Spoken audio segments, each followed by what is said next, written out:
So hello everyone, we will be continuing renal physiology series जो हम कर रहे थे अपनी फिजियोलॉजी के अंदर एमबीबीएस फर्स्ट ईयर में। तो रीनल फिजियोलॉजी में हमने देखा नेफ्रॉन के बारे में। सबसे पहले हमने ओवरव्यू देखा रीनल फिजियोलॉजी का, हमने किडनी की एनाटॉमी पढ़ी। फिर नेफ्रॉन के बारे में देखा। नेफ्रॉन क्या था? स्ट्रक्चरल एंड फंक्शनल यूनिट था हमारी किडनी का। अब हमें देखना है जक्स्टाग्लोमेरुलर अपरेटस, जो कि नेफ्रॉन का पार्ट होता है। ठीक है।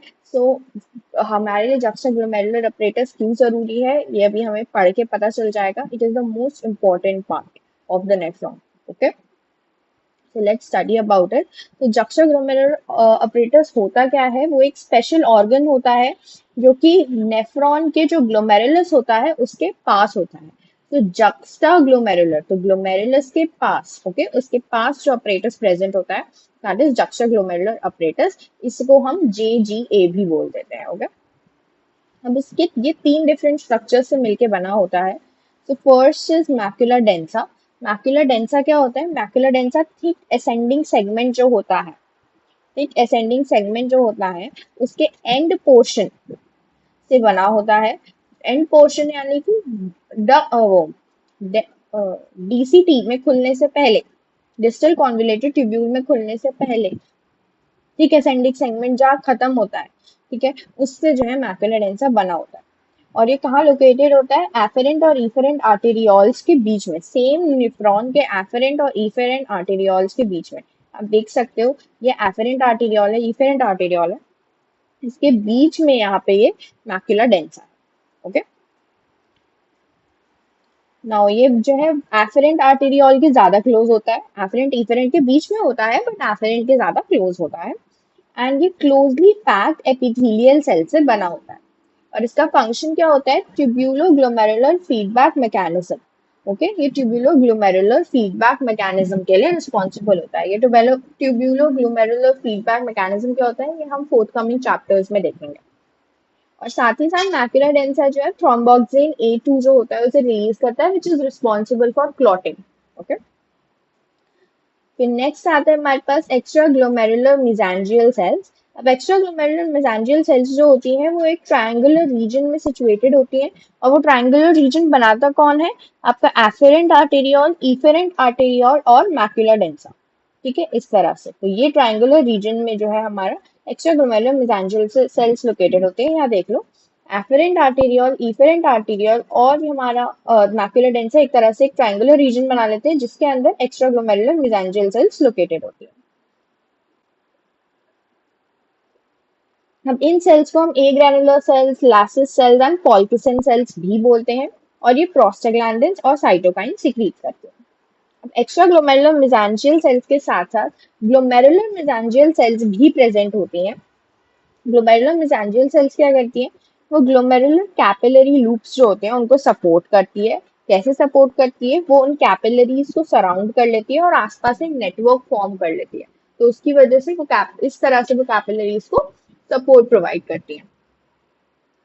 Now next is juxtaglomerular cells. Juxtaglomerular cells जो होती हैं वो स्पेशलाइज्ड स्मूथ मसल सेल्स होती हैं जो कि एफरेंट आर्टेरियोल की वॉल में लोकेटेड होती हैं। और एफरेंट पूरे वॉल में नहीं लोकेटेड होती। एफरेंट आर्टेरियोल को वो वाला पार्ट जब वो बोमेन्स कैप्सूल में एंटर करने वाला होता है उससे जस्ट पहले वाला जो पार्ट होता है वहां पर ये स्मूथ मसल सेल्स प्रेजेंट होती है।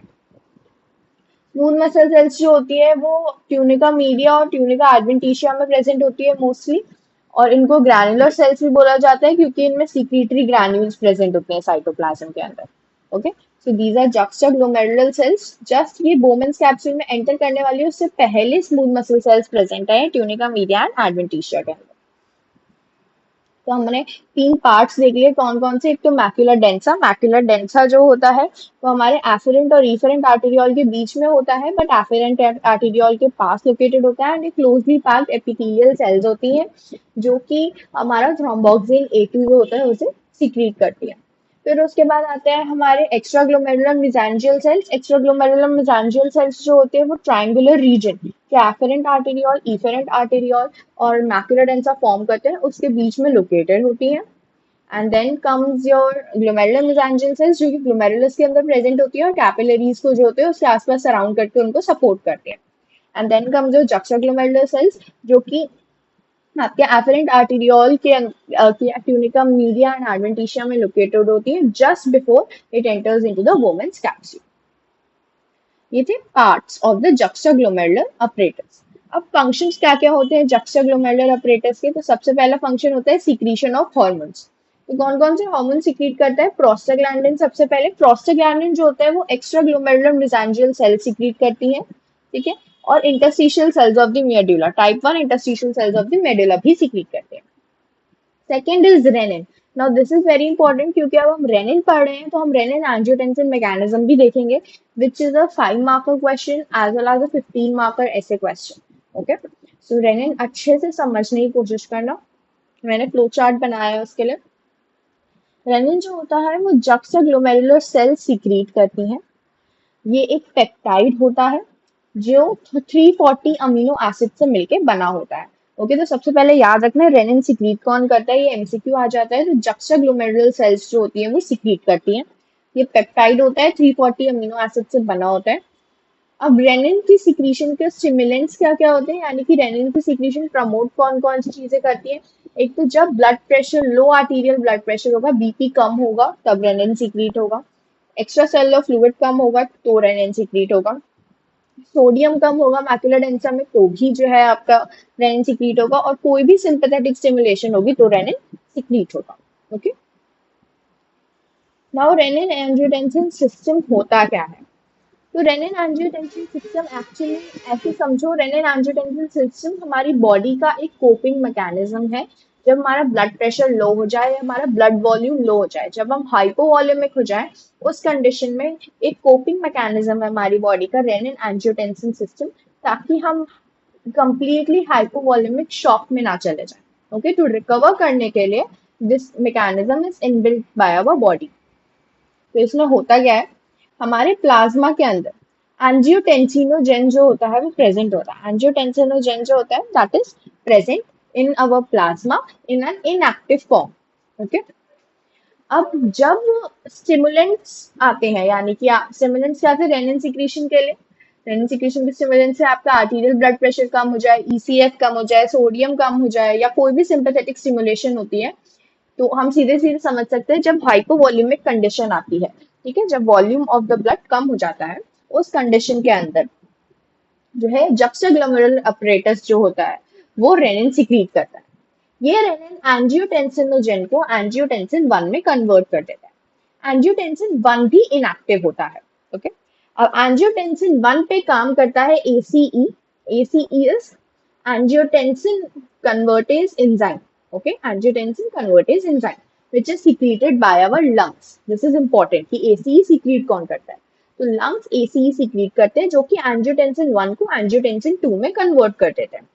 angiotensin 2 पे angiotensinases enzyme काम करते हैं जो उसको angiotensin 3 में convert कर देते हैं। एंड angiotensin 3 खुद ब खुद angiotensin 4 में convert हो जाता है। ओके, अब एंजियोटेंसिन 3 जो होता है उसके अंदर एंजियोटेंसिन 2 की प्रॉपर्टीज होती हैं। ओके, एंजियोटेंसिन 3 एंजियोटेंसिन 2 से ही बना है तो उससे रिजेंबल करता है प्रॉपर्टीज में। तो उसके अंदर एंजियोटेंसिन 2 की 100% एड्रेनोकॉर्टिकल स्टिमुलेटिंग एक्टिविटी होती है और 40% वैसोप्रेसर एक्टिविटी होती है। और एंजियोटेंसिन 4 में दोनों एड्रेनोकॉर्टिकल स्टिमुलेटिंग और वैसोप्रेसर एक्टिविटी होती है।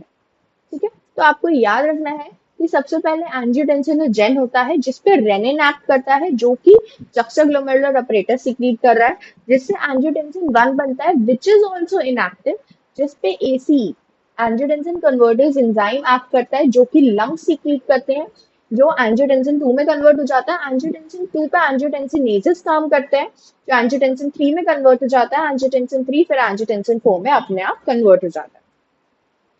Now talking about the functions, angiotensin 2 जो होता है, specifically angiotensin 2 जो होता है वो किसके लिए रिस्पॉन्सिबल होता है? एक तो वो जीएफआर रेगुलेट करता है। What is GFR? GFR is glomerular filtration rate. तो एंजियोटेंसिन 2 जो होता है वो ग्लोमेरुलर फिल्ट्रेशन रेट रेगुलेट करता है। वो ब्लड प्रेशर इंक्रीज करता है क्योंकि डिक्रीज ब्लड प्रेशर था। वाटर इनटेक इंक्रीज करता है ताकि हम पानी पिएंगे, थर्स्ट सेंटर स्टिमुलेट कर देता है, हम पानी पिएंगे जिसकी वजह से volume of the blood increase हो जाएगा। एडीएच की सिक्रीशन इंक्रीज करता है। ADH is anti diuretic hormone, जिसकी वजह से हमारी यूरिन आउटपुट जो है वो कम हो जाएगा, जिससे हमारी बॉडी वाटर रिटेन करेगी, तो ब्लड का वॉल्यूम, वाटर कंटेंट इंक्रीज हो जाएगा। और साथ ही साथ वो जो है सीआरएच और एसीटीएच का सिक्रीशन भी जो होता है उसको इंक्रीज करवा देता है, जिससे कि हमारे अंदर वाटर रिटेनिंग कैपेसिटी इंक्रीज हो जाती है। ठीक है, तो हमें याद रखना है कि एक्चुअली कब ये सिस्टम शुरू होता है, जब पानी की कमी है, हाइपोवोलीमिया हो जाए, फ्लूइड जो है, फ्लूइड कंटेंट बॉडी में कम हो जाए, तो ये सिस्टम से क्या होगा, हमारी बॉडी में फ्लूइड कंटेंट इंक्रीज करने की कोशिश की जाएगी।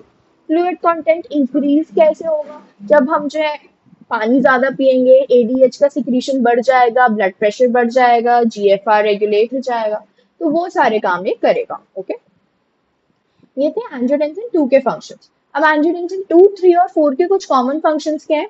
एक तो वो एल्डोस्टेरॉन की सिक्रीशन इंक्रीज कराते हैं। एल्डोस्टेरॉन जो होता है, जब वो उसकी सिक्रीशन इंक्रीज हो जाएगी तो सोडियम होता है उसका रिटेंशन इंक्रीज हो जाएगा, और जहां सोडियम जाता है वहां पीछे पीछे पानी आ जाता है। जहां नमक होता है वहां पानी जाता है, वैसे ही जहां सोडियम होता है वहां पानी आ जाता है। तो एल्डोस्टेरॉन की सिक्रीशन बढ़ जाएगी। नमक जो होता है, जो सोडियम है, उसको होल्डिंग कैपेसिटी हमारी बॉडी में बढ़ जाएगी, तो वाटर कंटेंट विल इंक्रीज। और दूसरा, वैसो कंस्ट्रिक्शन कराता है। वैसो कंस्ट्रिक्शन से भी हमारा जो ब्लड प्रेशर होगा वो इंक्रीज हो जाएगा। Okay, now actions of angiotensin 2 मैंने वैसे ऊपर लिख दिए हैं, बट एक बार डिटेल में थोड़ा सा और लिख दिए हैं, क्योंकि आपके एग्जाम में अगर पूछ लेते हैं ये लोग एक्शंस ऑफ एंजियोटेंसिन 2, तो इस तरह से प्रेजेंट करना है। ओके, तो कैसे करना है, आपको हर एक ऑर्गन पे अलग अलग बताओगे। तो एंजियोटेंसिन 2 जो है ब्लड वेसल्स पे क्या काम करते हैं, ब्लड वेसल्स पे वो आर्टीरियल ब्लड प्रेशर इंक्रीज कर देते हैं। कैसे, एक तो वो वैसो कंस्ट्रिक्शन से, directly by causing vaso constriction, और इनडायरेक्टली वो कैसे ब्लड प्रेशर इंक्रीज करते हैं, वो नॉर एड्रेनलिन का जो रिलीज होता है उसे इंक्रीज करा देते हैं, पोस्ट गैंग्लियोनिक सिंपैथेटिक फाइबर से। ओके, दूसरा आ जाते हैं एड्रेनल कॉर्टेक्स पे। एड्रेनल कॉर्टेक्स के अंदर जो है वो जोना ग्लोमेरुलोसा को स्टिमुलेट कर देते हैं, जिससे एल्डोस्टेरॉन सिक्रीट होता है।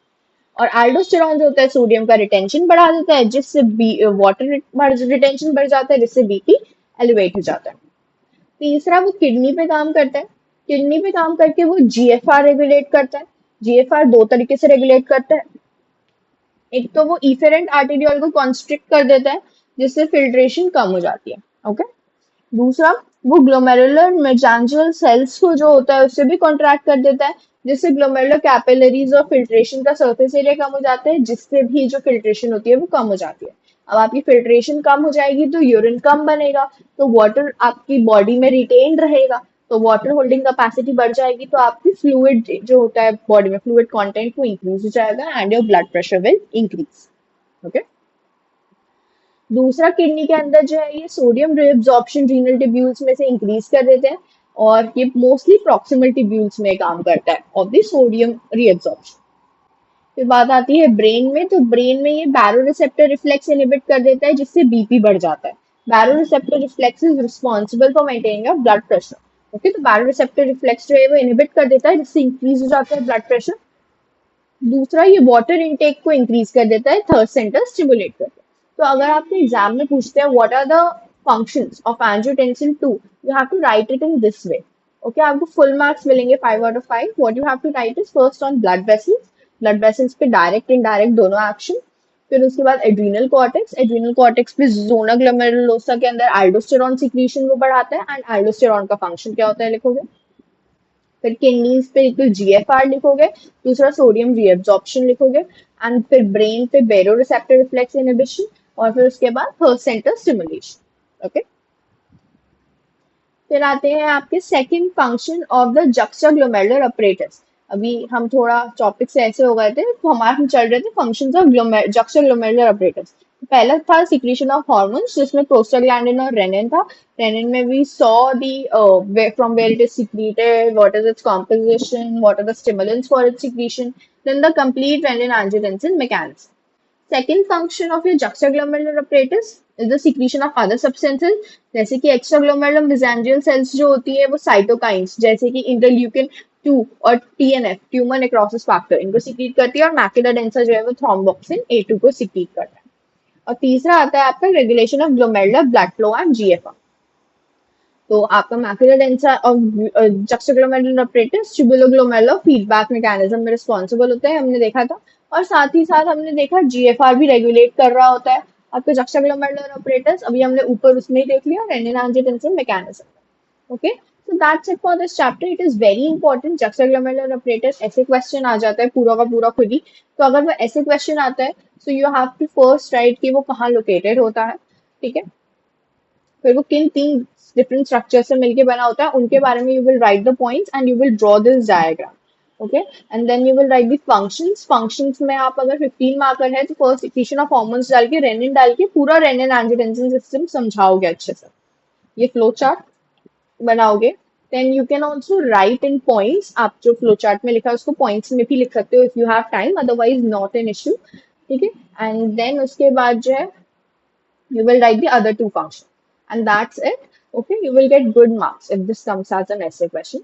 So that's it for this video. Thank you so much for watching this. Please revise the notes and learn it the way they are in that format only.